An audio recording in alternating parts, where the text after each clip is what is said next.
வணக்கம். இன்னைக்கு நாம ஒரு செம்ம இன்ட்ரெஸ்டிங்கான நம்ம வாழ்க்கைய புரட்டி போடக்கூடிய ஒரு விஷயத்தை பத்தி பார்க்க போறோம். இந்த விரிவான அலசலுக்கு உங்களை அன்போடு வரவேற்கிறேன். இன்னைக்கு நம்ம டாபிக் சம்பள வலை, அதாவது த salary trap. மாசம் மாசம் சம்பளத்தை மட்டுமே நம்பி ஒரு விதமான பதற்றத்திலேயே நம்மள வச்சிருக்கிற இந்த சிஸ்டத்துல இருந்து எப்படி வெளியே வர்றதுன்னு தான் நாம இன்னைக்கு டீடைலா பார்க்க போறோம். வாங்க உள்ளே போகலாம். சரி, விஷயத்துக்கு வருவோம். உங்களை நீங்களே ஒரு கேள்வி கேட்டுக்கோங்க. மாச கடைசியில அந்த ஒரு விதமான டென்ஷன், மன அழுத்தம் இதெல்லாம் நீங்க எப்பவாவது ஃபீல் பண்ணிருக்கீங்களா? நம்ம தேவைகளுக்கு ஒரே ஒரு மாச சம்பளத்தை மட்டுமே நம்பி இருக்கிறது நம்மள அறியாமலேயே ஒரு வலையில சிக்க வச்சிருக்குன்னு உங்களுக்கு தோணுதா? கண்டிப்பா பல பேருக்கு இதுதான் நிதர்சனமான உண்மை. ஒவ்வொரு மாசமும் சம்பளம் வருது, ஆனா அது எங்க போகுதுன்னே தெரியாம அடுத்த சம்பளத்துக்காக வெயிட் பண்றோம் பாத்தீங்களா? அதுதாங்க இந்த சம்பளம் வலை. ஒரு பக்கம் பாத்தீங்கன்னா தொடர்ச்சியான நிதி நெருக்கடி, திடீர்னு வர்ற மெடிக்கல் செலவு இல்லனா எதிர்பாராத எக்ஸ்பென்சஸ் நம்ம பேங்க் அக்கவுண்ட்ல இருக்கிற மொத்த காசையும் உறிஞ்சிடும். இது குடுக்கிற வலி இருக்கே அப்பா.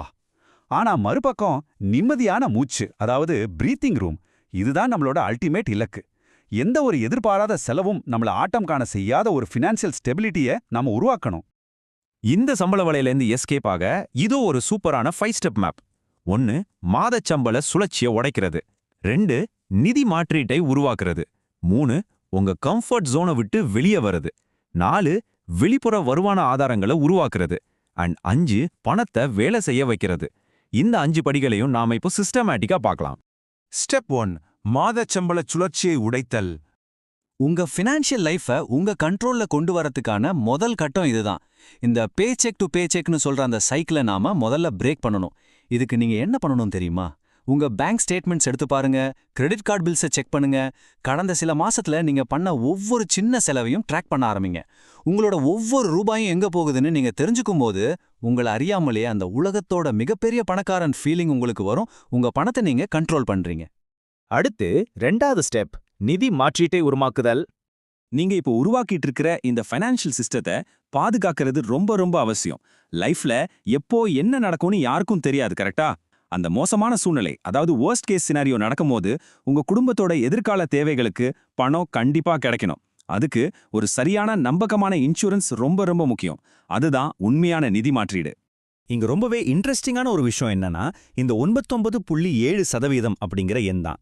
ஒரு இன்சூரன்ஸ் கம்பெனியோட கிளைம் செட்டில்மெண்ட் ரேஷியோ இதுவா இருந்தா அது 100% நம்பகமான ஒரு பாதுகாப்பு வலைன்னு அர்த்தம். கிட்டத்தட்ட எல்லா கிளைம்ஸும் பாஸ் ஆகுதுன்னா அது உங்களை நிம்மதியா தூங்க வைக்கும், இல்லையா? 3வது ஸ்டெப், உங்கள் சௌகரிய வட்டத்திலிருந்து வெளியேறுதல். கொஞ்சம் அக்ரெசிவான ஸ்டெப் இது. இந்த மொத்த அலசலோட முக்கியமான டேர்னிங் பாயிண்ட் இதுதாங்க. நாம எல்லாரும் இந்த கார்ப்பரேட் வேலை தர்ற கம்ஃபர்ட் ஜோனுங்கிற ஒரு பொய்யான பாதுகாப்புல ரொம்பவே செட்டில் ஆகிட்டோம். ஆனா உண்மையான பாதுகாப்பு எது தெரியுமா? உங்களுக்குள்ள இருக்கிற அந்த சிறந்த வேட்டையாடும் திறனை, அதாவது சுப்பீரியர் ஹண்டிங் அபிலிட்டியை வளர்த்துக்கிறது தான். வெளி உலகத்துல உங்களுக்கு தேவையானதை நீங்களே வேட்டையாடி பெற அந்த திறன் தான் உங்களை எந்த சூழ்நிலையிலையும் காப்பாத்தும். இங்க ரொம்ப முக்கியமான பாயிண்ட் இதுதான். உங்க கம்ஃபர்ட் ஜோனை காலி பண்ணுங்க. சம்பளத்துல கிடைக்கிற பாதுகாப்பு ஒரு பெரிய வலை. ஆமாங்க, மாச சம்பளத்தை மட்டுமே நம்பியிருக்கிறது ஒரு டேஞ்சரஸான பொறி. இந்த மைண்ட் செட்டை மாத்துறது ரொம்ப ரொம்ப முக்கியம். 4வது ஸ்டெப், வெளிப்புற வருமான ஆதாரங்களை உருவாக்குதல். சரி, பிராக்டிக்கலா என்ன பண்றதுன்னு கேக்குறீங்களா? உங்க கார்ப்பரேட் வேலைக்கு வெளியே இன்கம் டைவர்சிஃபிகேஷன் ரொம்ப முக்கியம். கார்ப்பரேட் டென்ஷனை குறைக்கணும்னா நீங்க யூடியூப் சேனல் ஆரம்பிக்கலாம், உங்களுக்கு தெரிஞ்ச ஃபீல்ட்ல கன்சல்டிங் பண்ணலாம், ஃப்ரீலான்சிங் ட்ரை பண்ணலாம், இல்லனா கண்டென்ட் கிரியேஷன் பண்ணலாம். உங்க வருமானத்துக்கு நீங்களே முழு பொறுப்பு எடுத்துக்கணும். இது ரொம்ப அழகா சொல்லணும்னா, உங்களோட இந்த புது வருமான ஆதாரங்கள் மூலமா மாசத்துக்கு ஒரு 20,000 to 30,000 ரூபாய் வரைக்கும் எக்ஸ்ட்ராவா சம்பாதிக்கணும்னு ஒரு டார்கெட் செட் பண்ணிக்கோங்க. இது எடுத்த உடனே நடக்காது, ஆனா உங்க ரெகுலர் சம்பளத்துக்கு வெளியே இந்த காசு வரும்போது உங்க லைஃப்ல ஒரு மிகப்பெரிய சேஞ்ச் தெரியும். இப்போ நாம ஃபைனல் டெஸ்டினேஷனுக்கு வந்துட்டோம்.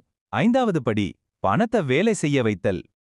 இதை கொஞ்சம் கவனிங்க. இது எப்படி பில்ட் ஆகுதுன்னு பார்ப்போம். இது நாள் வரைக்கும் நம்ம பணத்துக்காக வேலை செஞ்சோம், அதாவது நம்ம டைமை கொடுத்து ஆக்டிவா சம்பளம் வாங்கினோம். ஆனா இனிமே பணம் நமக்காக 24 மணி நேரமும் வேலை செய்யணும். அந்த கம்ஃபர்ட் ஜோனை விட்டு வெளியே வந்து ஒரு பாசிவ் நெட்வொர்க்கை உருவாக்கணும். சம்பளத்தை மட்டுமே நம்பி இருக்காம எமர்ஜென்சி ஃபண்ட்ஸ் மூலமா உங்க பணம் உங்களுக்காக உழைக்க ஆரம்பிக்கணும். இப்படி ஒரு செகண்ட் இன்கம், பாசிவ் வெல்த் எல்லாம் உங்ககிட்ட இருக்கும்போது என்ன நடக்கும் தெரியுமா?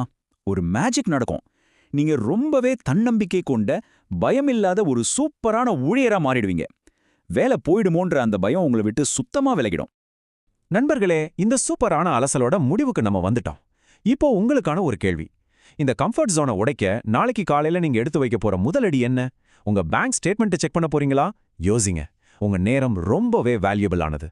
உங்களோட இந்த முதல் படியை நாளைக்கே தொடங்குங்க. இந்த தகவல்கள் உங்களுக்கு ரொம்பவே பயனுள்ளதா இருந்திருக்கும்னு நம்புறேன். உங்களை மீண்டும் சந்திக்கிறேன். நன்றி.